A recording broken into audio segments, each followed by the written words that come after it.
I understand in life how it is that many of us strive to look to and wonder about where do I belong as far as, does God have a purpose for my life? Is there a purpose? Is there a plan for me?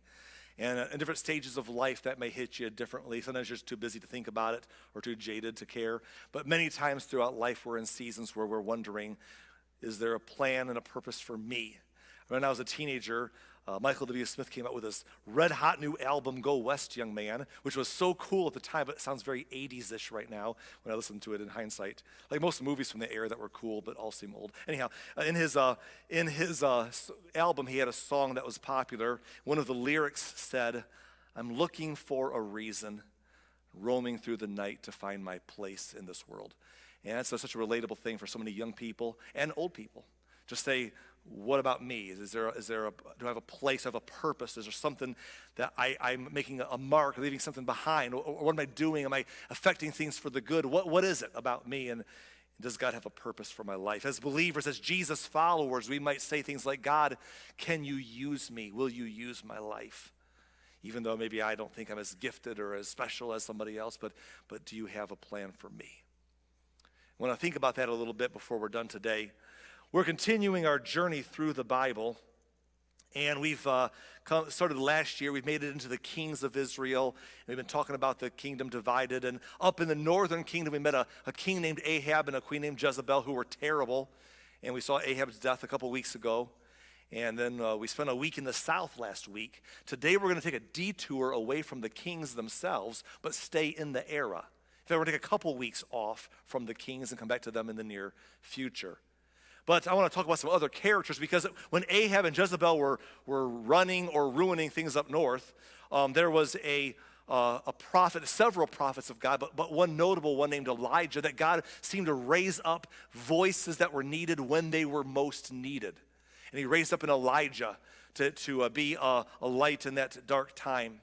And then others like Micaiah, who we met a couple weeks ago, and other people as well. And Elijah did some great things. We saw his showdown on Mount Carmel. He was a prophet. There were other prophets. And when we use the term prophet, it's a big word, to blanket what some people might call terms like clairvoyant today or something like that. People who can see the past or the future or something that they were there for and understand it and speak into it. And of course there were prophets, and there were prophets of the Lord, prophets who spoke on behalf of God and who had that clarity to give a message from God. And you see that there were several of them in the days of Elijah. But Elijah was different than others, because he not only was a prophet or a prophet of the Lord, but he was also a miracle worker. He didn't just prophesy or see things or tell things or predict things or whatever, or give messages. He saw the fire from heaven on Mount Carmel. He saw the drought and the ensuing monsoon that came a few years later through his prayers and other things that he did. So he had a little extra something going on, but there were other prophets around. Anyhow, we met him, and then we saw him go through a season of burnout. Bad burnout, and God brought him through that time and gave him a protege, gave him a young man that he could pour into named Elisha. Thank you for naming them so similarly so we can get them confused. Elijah and Elisha, two different people, but they sound so much alike. But anyhow, these two men, mentor-protege relationship as a prophet, and then there were others as well. And we kind of met them a little bit, and we're going to spend time in that zone for a couple of weeks, because we're going to leave the political landscape of the kings behind and go to the spiritual landscape of the prophets. There's a lot going on that's recorded in that time of history. Today we're going to pick up the story where Elijah's life comes to an end down here, and he passes on, and then we're going to see Elisha's continue. And we'll see two stories. We're going to begin in 2 Kings chapter 2 and verse number 1. It says, when the Lord was about to take Elijah up to heaven in a whirlwind, Elijah and Elisha were traveling from Gilgal. The first thing I would point out to you here is that Elijah's going to have a pretty a special exit, which we've seen a couple times in stories of the Bible, like the story of Enoch back in Genesis. Even Moses had a bit of a unusual record of his ending.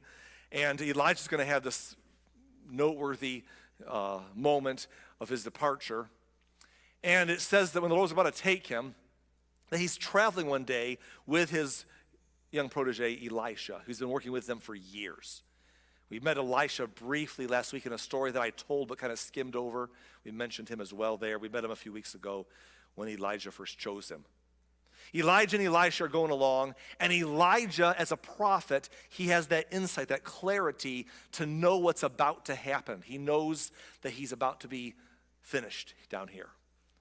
And so he's aware, but Elisha's still with him. So what happens next in verse 2, Elijah said to Elisha, hey, stay here, for the Lord has told me to go on to Bethel. So he doesn't say why. He doesn't say, hey, here's what's up.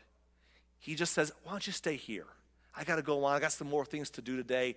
He just wants to kind of leave him behind because of what's coming. And he knows it. But Elisha replied, as surely as the Lord lives and you yourself live, I will never leave you. In other words, Elisha says, I also, he's not saying it out loud, but he knows what's going on. He's a prophet. He has the same clarity. And he knows what's happening that day. He knows this is the end. So without anyone saying what's up, he just, why don't you stay behind? No, I'm going to stick with you as long as you're living. Okay. So they went on together to Bethel. Now when they get to Bethel, what's going to be interesting there is at Bethel, there is a gathering of people who were prophets, a group of prophets, or some translations call it a school of prophets. In Bethel and also in another city like Jericho and maybe many others, is places where people who are prophetic would live together, work together, grow in their trade or their giftings together, kind of like the Hogwarts of prophets, right, or something like that. I don't know if that's something. But no, but kind of gathering of, not Hogwarts, I can't believe you said that. Like a monastery of people, or a college of people trying to train for ministry, or whatever you want to say. They're gathering together, and they're going to have a place where they learn, they actually serve. The term later is that they served Elijah and eventually Elisha, not in the sense that they were slaves, that's not what it means, but as they were being mentored and they were being poured into within their giftings and their calling, they would repay it through what they would follow their lead and do what was asked of them. And so they're going to go to Bethel, to this place, the school, this group of prophets are there. And in verse 3 it says, the group of prophets from Bethel came to Elisha and they asked him, did you know that the Lord is going to take your master away from you today? This is interesting.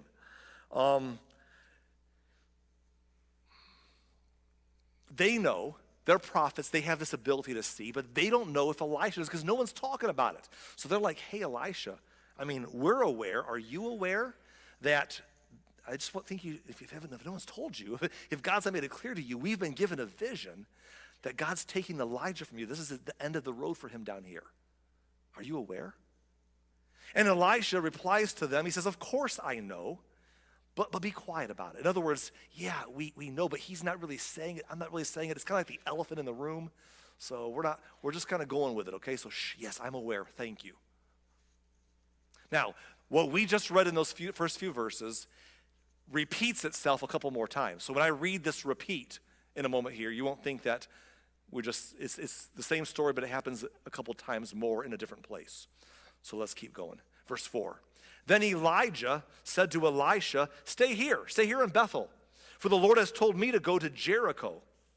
But Elisha replied again, as surely as the Lord lives and you yourself live, I will never leave you. Same story. So they went on to Jericho. Then the group of prophets from Jericho came to Elisha, and they asked him, hey, did you know the Lord is going to take your master away from you today? Everyone seems to know this. Of course I know, Elisha answered, but be quiet about it. And then, here, this sounds familiar, verse 7, verse 6. Then Elijah said to Elisha, stay here, for the Lord has told me to go to the Jordan River.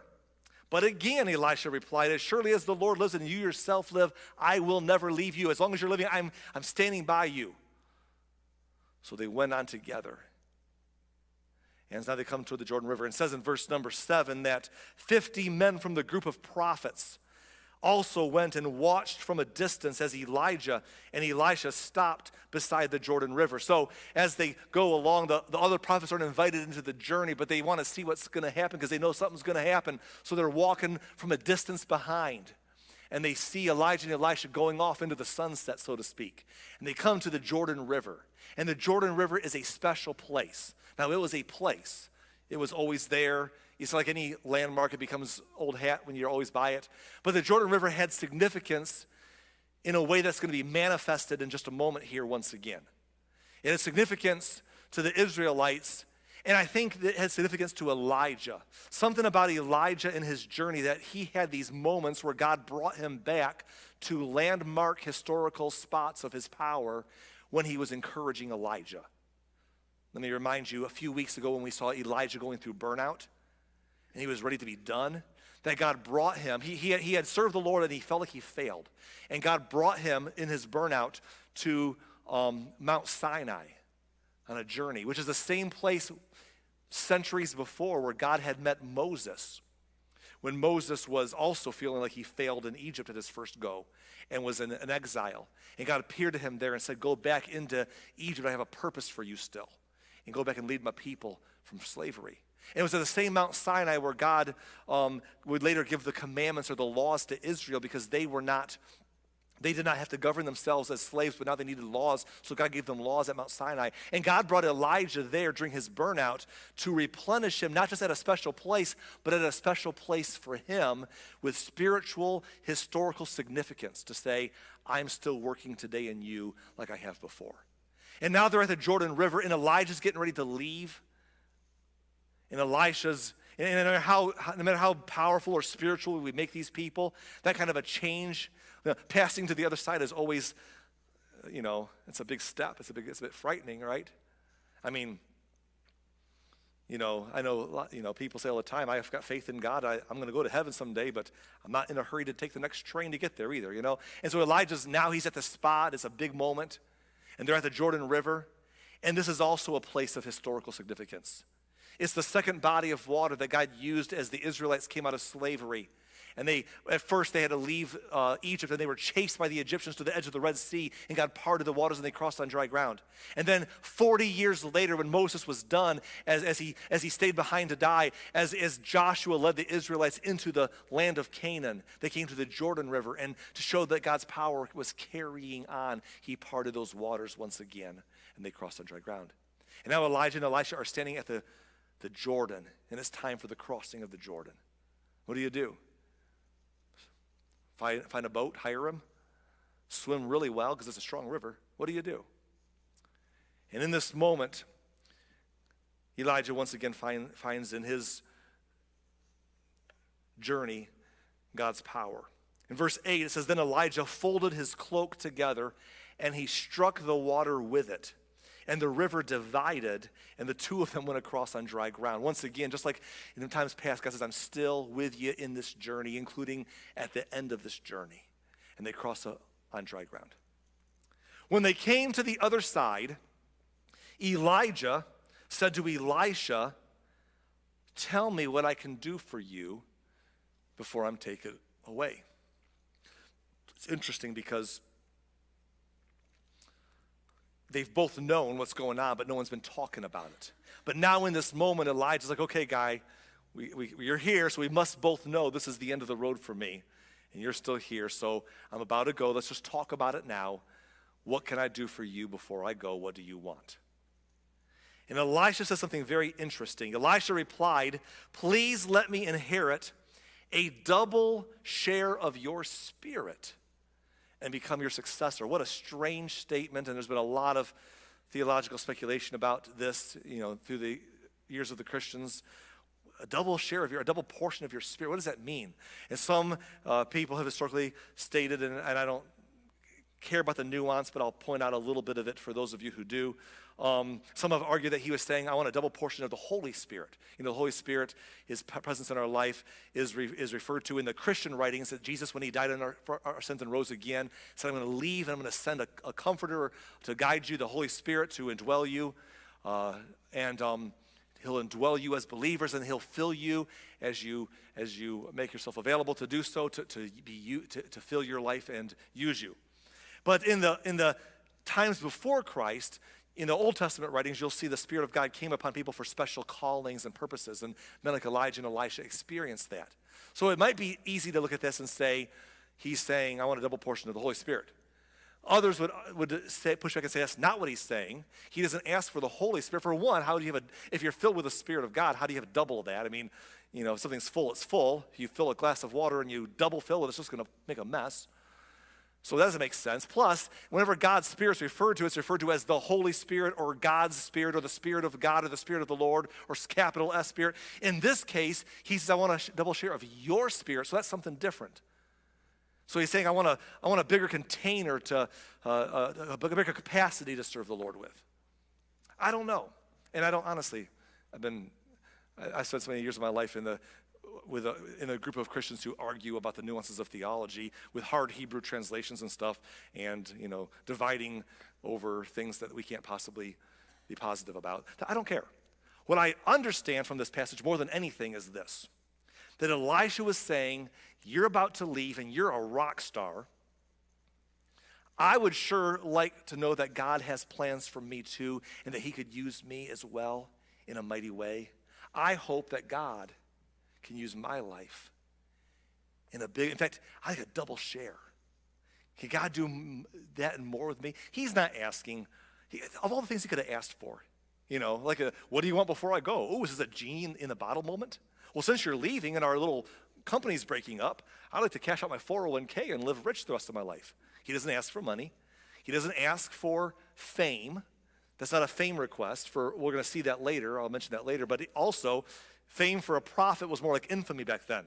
Like Elijah spent most of his life running from Jezebel and the Ahab at times because they wanted to kill him. Micaiah the prophet was in prison for saying the truth. What kind of fame do you want? Elisha wasn't asking for fame or fortune. He was saying, I want to know that God can do something with my life the way he has with your life for the rest of my days.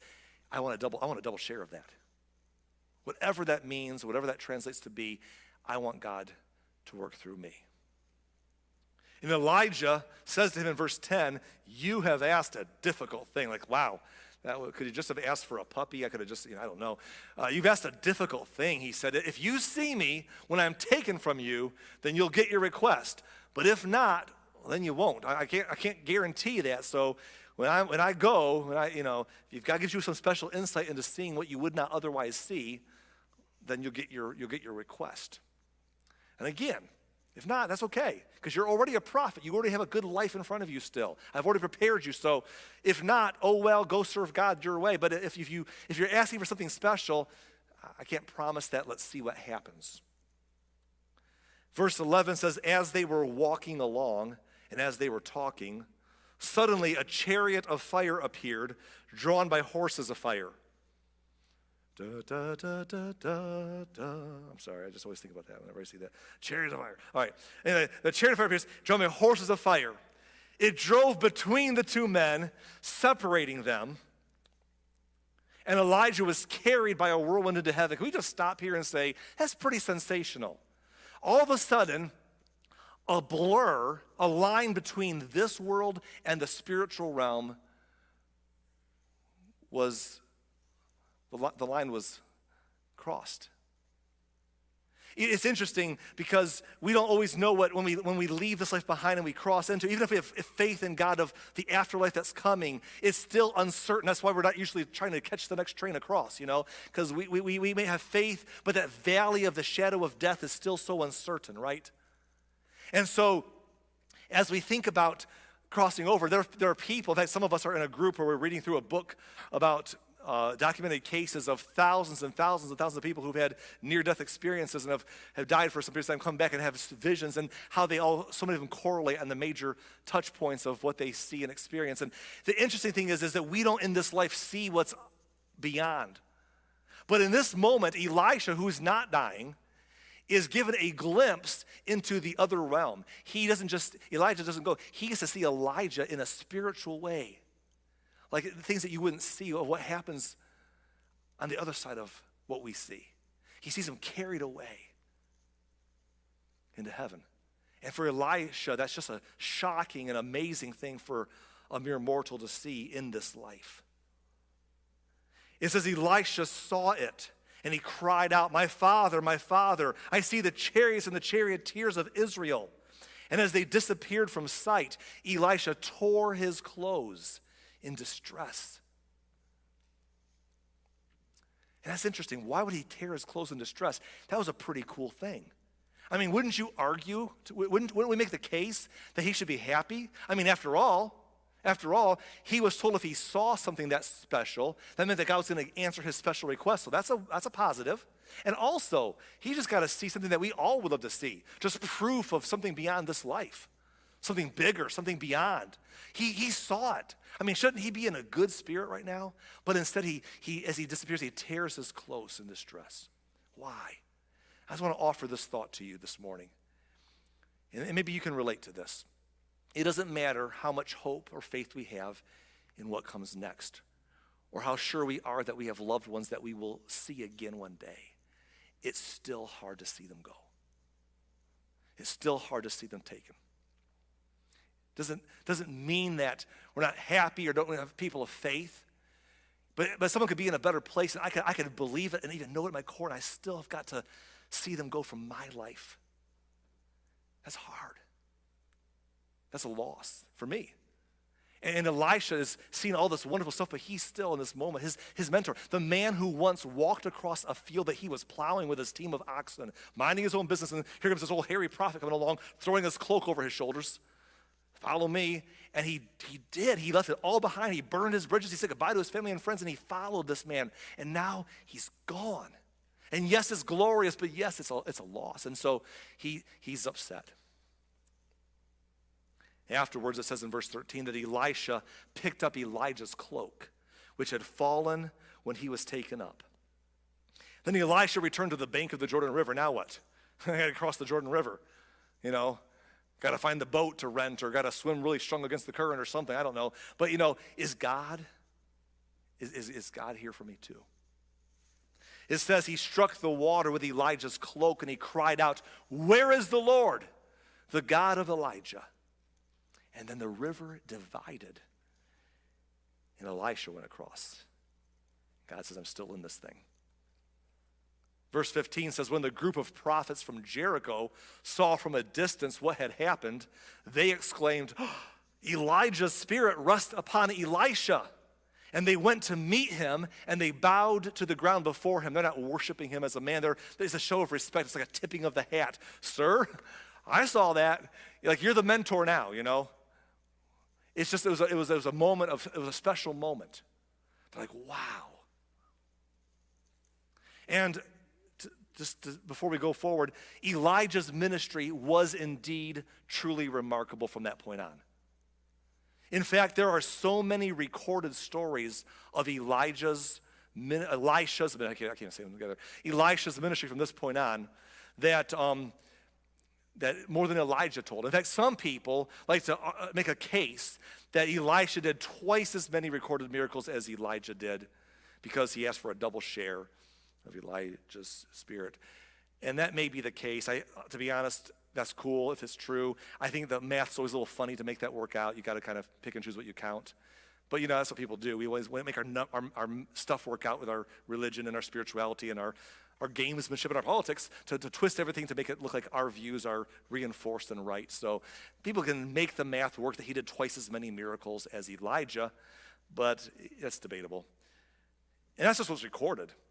Honestly, who knows how many miracles either guy did that's not recorded in the stories. So I don't think that matters personally. That's the kind of stuff Christians worry about too much. But I think what really is cool is that Elisha does a whole lot of awesome stuff.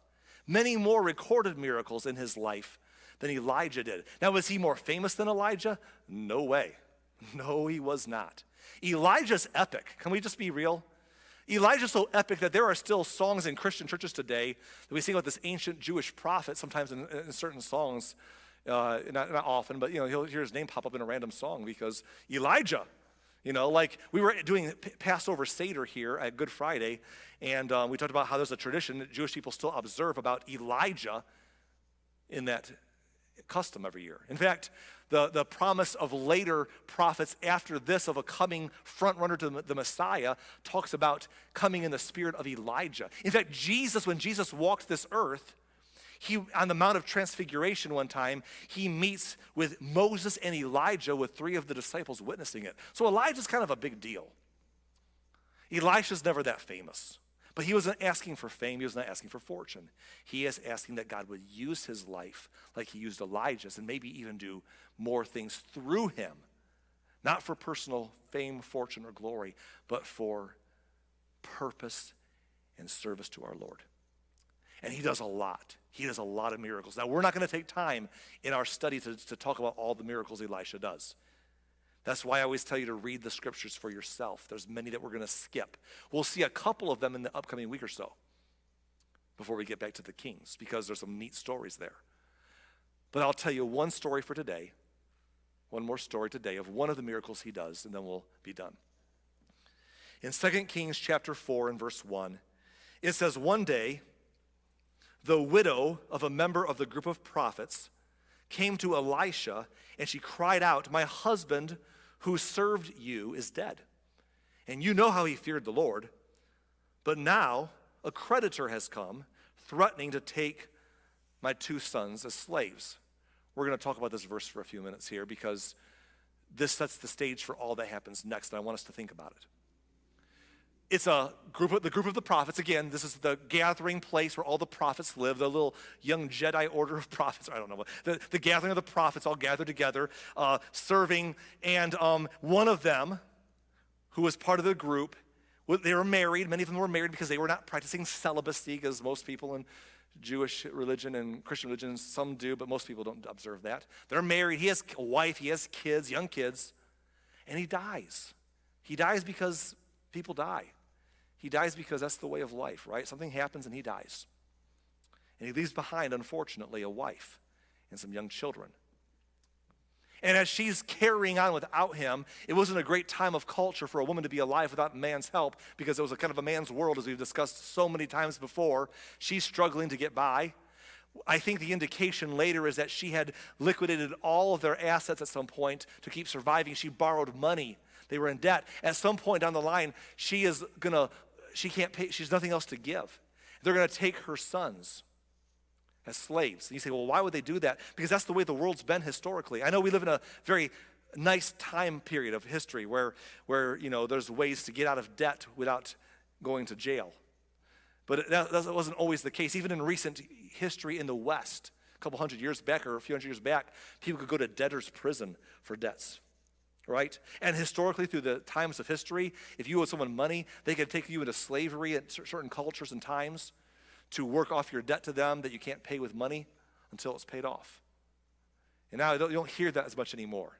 Nowadays, you don't go to jail for debt, well, unless you owe the government money, in which case you're going to go to jail. That's worse than murder right there, but that's a different story. We're not going to talk about that. So anyhow, but people owing debt in those days, we'll take your sons as slaves. They're going to work. So this is a tough moment. And she comes to Elisha and she says, please, it's a tragic existence we are now living. Help. Elisha says to her, what can I do to help you? He asked. Tell me, what do you have in the house? I think he's asking her if she has any more valuables they can sell. Like, do you have any collector's items or valuables? Do you have a set of baseball cards or maybe profit cards? A Topps first edition Elijah rookie card autographed by the man himself? I don't know. Do you have anything valuable that you can sell that if you sell it can make some money? What do you have left in your house? And she says nothing at all except a flask of olive oil. Now, olive oil would be worth, a flask is small, just a little flask of olive oil. I can sell that for a few bucks perhaps, but I kind of need that to make our food. But that's all I have of any value. It's all gone. Elisha said to her, okay, here's what you're going to do. He says, borrow as many empty jars as you can from your friends and from your neighbors. As many jars and containers as you can come up with. Borrow them all. Then go into your house with your sons and shut the door behind you. And pour olive oil from your flask into the jars, setting each one aside when it is filled. Okay. That won't last long. If you're thinking practically, I'll pour the flask out, it'll fill the bottom of one jar and we're out. So that's the end. That's a bad idea. But I think that everyone in the story here knows this is a hearkening back to a previous miracle that they all knew about, one that Elijah, who's now gone, Elijah in his early ministry, remember we saw the story as a young man, Elijah was sent away during the time of famine to the city of Sidon, where another single mom lived, and she was struggling to survive with her son in an economic downturn. And Elijah came to that widow, and he told her, take the bottom of the container of food that you've left and reach down inside the bottom of that thing and make me a meal, and afterwards make one for you and your son. And God promises that you'll never run out of food in the bottom of your barrel until the whole famine's over. And one day, after miraculous day at a time, that container continued to provide food for them. And that was a famous miracle that Jesus tells that story centuries later. It was passed down. So Elisha knows that story. This widow and her husband, who was a prophet, they know the story. And this sounds a lot like that. We're going to pour a flask of oil, a little flask, into jug after jug, and it's going to keep filling them up. That's what he says. So what does she do? She goes out to get her jugs, her containers, her vessels. They run outside. They start knocking on doors. They start going to their neighbors. They start going to their friends, their casual acquaintances, maybe some random strangers. Hey, please, you got some containers for us? Anything, jars, vessels of any kind, we'll take them all. And they begin to collect and collect and collect, and they bring them all to the house. In verse 5, so she did as she was told. Her sons kept bringing jars to her, and she filled one after another, after another, after another. And soon, every container was full to the brim. Bring me another jar, she said to one of her sons. There aren't any more, he told her. And then the olive oil stopped flowing. Wow. That's pretty epic. Like, you just keep, bring another one, you keep topping them off. I think it's got how much oil's in this thing, It's like, how deep is this flask? It's like, some of your girls' purses, just keep reaching in deeper. What's in here? I don't know. Just keeps pouring out oil and filling it up and filling another one up all the way. And every container is filled. It's a miracle. When she told the man of God, or Elisha, when she told Elisha what had happened, he said to her, okay, now sell the olive oil and pay your debts, and you and your sons can live on what is left over. He's like, start a business.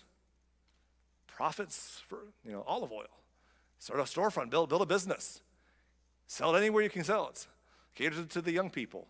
Extra virgin olive oil. I don't know. Just get together, sell your product until it's all gone. Sell every last drop of it. And they do. And then live off the rest after you pay off all of your debts. Here's the crazy part. That worked. In fact, there's a spiritual application I'm going to give you in a moment here. Before we do, let me give you a practical thought. That's how life works. That's how hustle works. That's how financial principles work, right? That's how anything works. Like I don't have the payoff yet, but I'm going to work hard with nothing to show for it to get ready for what will happen. And I'm going to go out. Imagine that widow is sitting there as they're filling up the last jug saying, I wish we'd borrowed a few more. We're going to live off the rest, I just wish I'd got a few more. Should I punch a few strangers out and stole their jars? I don't know. Or maybe they're just sitting there saying, woo-hoo-hoo, I'm so thankful we did not stop when we were tired and we kept collecting more and more containers. Aren't you glad we didn't stop halfway through and say, that's probably enough. I'm tired of this. What's the point anyhow? It probably won't even work. They just kept going and going and going and collected all that they collected. And everything they did in preparation when the time came paid off. But only to the limit that they prepared and kept working. It's a good principle for all of life. But I want to give you a spiritual application here before we wrap this up. The spiritual application ties these two stories together. The story of Elijah and Elisha and the prophet leaving, and the story of the widow and the jugs. And here's the simple application, and I just want you to think about it with me for a few minutes. That God's power, listen, God's power is not limited to a single vessel. That he will fill as many as we make available to him. Think about that. Think about Elijah and Elisha. God's power wasn't limited to Elijah. You know, Elijah and Elisha were very different people. I mean, they looked different. The scriptures, for whatever reason, tells us that Elijah was a very hairy dude. And Elisha was bald, so they looked different. Their personalities and styles were different. They were just different men. Elisha could have been like, well, why bother even asking, because I'm no Elijah. You know, I know Elijah. Like, he's epic. They'll sing songs about him someday. I'm no Elijah. But he asked because, and God wasn't up there saying, Elisha, I'd love to, but you're just not an Elijah. I'm looking for an Elijah. My hands are tied. Can we find another Elijah? And God's like, I don't care. I don't care what kind of vessel, container. My power's not limited to one type of person, to one type of container. Sure. You want me to do something with your life? I can do that just as much as I can do it through Elijah. Absolutely. He'll fill as many as we make available to him. That widow kept bringing another jar. I'll bet you that widow had a lot of eclectic jars gathered, didn't she? A lot of eclectic. I'm sure they could. Do you have a container? Well, this one, this one's small, this one's big, this one's shaped differently, this one is used for a different purpose. Will it hold olive oil? Then bring it on in. Because we're just trying to fill them up and make the sale and pay off the debt and serve the purpose. And here's the thing. None of us are like anybody else. And it's easy to get into the comparison game of saying, I wish I was more like so-and-so. I wish I was a little bit bigger capacity like so-and-so has. Or a little more gifted or shaped better or had a better use case to my gifts and talents that like so-and-so does. I just don't think I'm that special. So God's power isn't limited to a single vessel. In all of our lives, big or small, whether it's a public way or whether it's a more intimate way, we all have a sphere of influence. We all have places where we say, God, can you use me in my life to make a difference in my circle, in my workplace, in my neighborhood, with my family, with my friend circle, with my hobby group, with my faith community. Or somewhere with one person, can you let my life make an impact somewhere? Can you use me? Can you fill me? Can you do something as a willing vessel? God's like, absolutely. But I'm not like so-and-so. Who cares? He'll fill as many as we make available to him. Our job is to say, God, here I am. Here I am. I'm not bragging about it. Pretty good at self-loathing. Here I am, But you can have it all. You can have it all. I don't know exactly what your purpose is for me, but I'm asking you to use me, and I'm available. We can all say that. We can all say that. In fact, a few hundred years later, Jesus would walk this earth and live and die on the cross and rise again and leave. And afterwards, the church was born in a powerful way. We'll get to those studies down the road a little bit longer. And as they do, one of the leading church voices centuries later was a man, centuries after this story today, was a man named James, who was the half-brother of Jesus. Same mama, different daddy.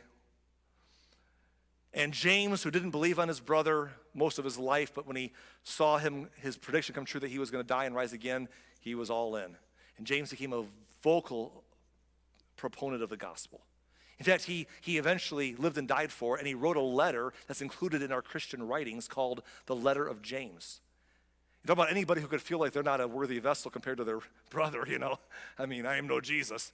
But James wrote a letter to the believers, and he talks about this very thing at the very end of his letter in James chapter 5. Let's look at a couple of verses and we'll be done. James 5 verse 16, he says, the earnest prayer of a righteous person has great power and it produces wonderful results.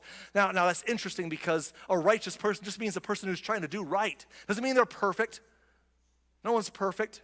Righteous people mess up. We're human. We do things accidentally wrong or on purpose wrong sometimes. But what a righteous person does is when they fall, they get back up. They confess it. That very same passage, we're not looking at it, talks about confessing our faults. And so a righteous person, when they do wrong, they just own it. They confess it to God. They confess it to others if it affects them. And they say, look, I ain't perfect. I want to own that. I accept the fallout for my wrongs and my mistakes. but I'm going to keep getting back up and trying to do the right thing because I want to live the right life and be the right person best I can. And a right person, a person living the right way, that their earnest prayer has great power. It produces wonderful results. And it'd be easy to say, well, sure, James, that's easy for you to say. You don't know what it's like to feel like someone's better at that kind of stuff than you. He's like, yes, I do. Meet my brother Jesus. But you don't understand. There's all these great heroes of the faith, and there's Elijah. And so James talks about that in the next verse 17. He says, Elijah was as human as we are. And yet when he prayed earnestly that no rain would fall, none fell for 3.5 years. Isn't that an interesting phrase? He was as human as we are, and yet when he prayed, God used him. In fact, it says in the next verse that when he prayed again, the sky sent down rain and the earth began to yield its crops. Elijah was as human as we are. Here's the thing. It's easy to look at other people and say, I respect that person. I wish I was like that person. I respect them, but I can't relate to them. So they're just special. And you look at Elijah and say, I respect Elijah, calling down fire from heaven on Mount Carmel. Those stories are so cool. I respect him, but I can't relate to him. Really? How about the other Elijah? Can you relate to Elijah when he burns out? When he abandons his co-workers and his partners, and he isolates himself in the wilderness, he curls up under a tree and says, God, I just want to die. Can I just die, please? Can you relate to that, Elijah? How about the Elijah when he's so down that God takes months to get him back on track, and months later he's still repeating the mantra, I'm all alone, woe is me, no one understands, no one gets me, I'm the only one left. Is that Elijah? See, the truth is that he was as human as we are. I think that's part of why God gave him that ministry at the end with all those prophets. Think about those schools of prophets that were around. Isn't that cool? I think because there was a time when Elijah was so discouraged, he thought, I'm the only one left. He wasn't. So God says the rest of your life, you're going to be pouring into prophets so that you'll know you're not the only one left and you have a hand in their development. That'll be good for you. But he was as human as we are. He was as vulnerable as we are. But God used him. And James was saying, that's all of us. That's what Elisha was saying when he says, listen, you're going to be gone and you're Elijah, but I'd like to have a ministry that God can use in my life as well. God's power is not limited to any single vessel. He will fill as many as we make available to him. So your job and my job today, if you ever get to those spots where you say, God, where's my place in this world? Where's my purpose? Can you use me? I'm not all of that in a bag of chips, but I am what I am. Whatever I am, you can have it all, God. Here I am. You can give God one of the greatest abilities, and that's availability. I learned a long time ago in my life that there are so many people who in the realms I run in do what I like to do and try to do much better than me. And I can't compete, and I can get discouraged by that. But I also figured out a long time ago that I can do one thing. I have one ability that no one can take away. I can be available. I can say, God, here I am. Whatever it is, it's all yours. You can do the same thing. God, use me. I want that. Make yourself available. And God will use your life in your circle, in your sphere to do something for his glory and his purposes.